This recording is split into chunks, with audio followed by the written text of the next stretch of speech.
భాష పాతదైనా సరే నేర్చుకోండి, మంచిగా భాష మాట్లాడి నైపుణ్యం సాధించండి.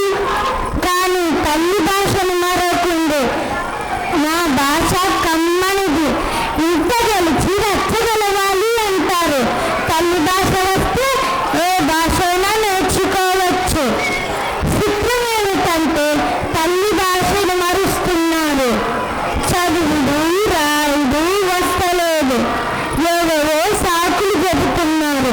పక్క దేశం వాళ్ళు మన భాషను సంస్కృతిని తారీఫ్ చేస్తుంటే మీరేమో యాడేసిన గొంగలి ఆడే అన్నట్టు ముందుకు పోతలేరు.